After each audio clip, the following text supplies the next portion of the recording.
Good morning, ladies and gentlemen. It's your old buddy Dietrich here, and I am currently driving my brand new car. I just leased this vehicle. It is a 2023 Acura Integra A-Spec technology package with a 6-speed manual transmission. And to be quite frank, the 6-speed manual was something that really did attract me to this car. I do very much enjoy driving a manual transmission vehicle. This is either the 6th or the 7th stick shift car that I've ever had in my life. It's the second one that I have bought brand new. And what I'm really making this video to do is to set an example for all of you out there who claim that you want to save the manuals. Because I've seen a lot of comments on my YouTube videos, typically the videos I made about Subarus, where people say, oh, well, if I could get it with a manual transmission, I'd buy it right now. But the problem is I don't believe you, because I've been an automotive enthusiast my whole life, and I've been a car salesman for the last 16 years, and nobody on earth is better at coming up for reasons not to buy a car than somebody who claims they want a stick shift. And that is the big reason why auto manufacturers have stopped making them.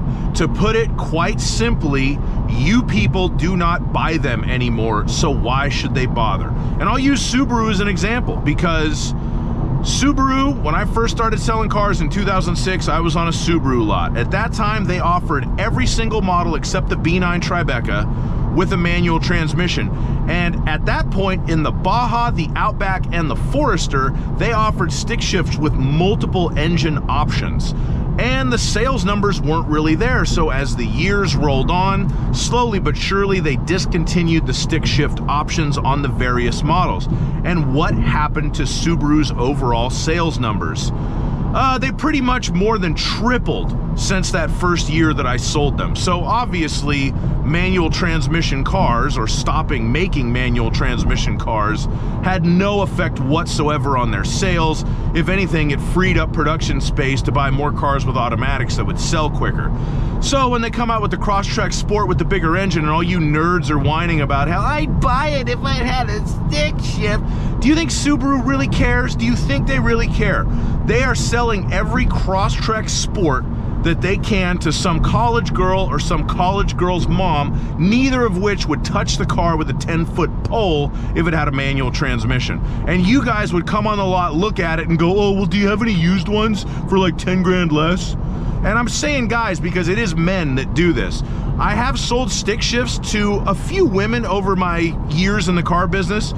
Honestly, they're not as popular with women, but the one thing I will say, a woman who wants a stick shift, she will come in and pay money for it and buy it and drive it off of the lot. They don't mess around. They actually do what they say they're gonna do. So props there to the very small population of women who are bound and determined to have a manual transmission car, and they actually have one. So, here comes Acura, 2023, Integra, brand new model. Okay, I can tell they were reading the comments on the internet and they said, you know what, let's give them a stick shift. Let's give them the option of a manual transmission.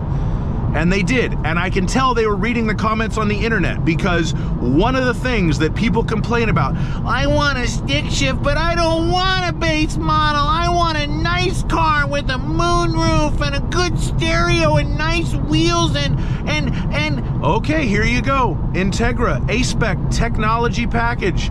It's got a 16 speaker audio system. It's got a power moonroof. It's got the bigger touchscreen with wireless Apple CarPlay. It's got dual zone climate control and heated seats and a heads-up display, and they just sit on the lot. It's the exact same price as the automatic transmission models, and the automatic transmission models, if you analyze days in stock, probably sell 10 times faster than the stick shifts. So I don't know where y'all are. You say you want stick shifts, you don't buy them. So I bought one because I wanted one, and this is a super fun car to drive. I really do enjoy it. And if you have the chance to buy one and you want a stick shift car, I say do it, because you know what? You are not going to have the opportunity to do this very much longer. Let me tell you what's going to happen. Let me play Dionne Warwick's Psychic Hotline. It's currently January. Oh, those cars almost sideswiped each other. It's currently January of 2023. So this 2023 Integra, this is the first model year for this car. Right now they only make it with the 1.5 liter turbo engine in any of the different models, the base, the A-Spec, or the A-Spec Tech. The A-Spec Tech is the only one they make with a 6-speed stick shift. They're about to come out with, in the next 6, 12, 18 months, whenever they decide to do it, the Integra Type S, which is going to have the 320-ish horsepower engine and the 6-speed manual out of the Civic Type R. When that car comes out, I believe it's going to be manual transmission only, and that's the kind of car that does sell well with a manual transmission, that really hard performance-focused car. When that comes out, they'll end up discontinuing the more reasonably priced and lower performance A-Spec Tech with the 6-speed manual. They'll make the Type S for a while. Who knows, maybe they'll pump the horsepower up more and come out with a Type R eventually, but that'll be it. And that car is going to be, you know, probably getting on for $50,000, and at least when they first come out, $5,000, $10,000 over MSRP. So if you want a reasonably priced, well-equipped car with a manual transmission, Acura lots are currently stocked with A-Spec Tech 6-speed manual Integras, but all of the incoming pipeline of cars is all CVTs, because Acura realized they've built plenty of stick shifts, and let's just build some CVTs so we can move some units. So that's kind of my rant, honestly. If you want a stick shift car, go buy a new one, or shut up. Because if you're not buying a brand new car, quite frankly, auto manufacturers don't care about you. They really don't. The only reason they make certified pre-owned programs is to get rid of their lease returns. And the only reason they have lease returns is to lease out new cars. So they only really care about selling new cars. Parts and service is a relatively small part of a manufacturer's profit center. They're trying to sell new metal. That's what they want to do. So if you're not buying a new car with a stick shift, they don't care about you. So either go buy one, or stop leaving me YouTube comments, or do something else about it. And I don't think that anybody's really going to watch this video, and I don't think anybody's going to make it this far, but I plan on, in a year and a half or so, doing something about it. So stay tuned to see what that is. And have a good day. Bye-bye.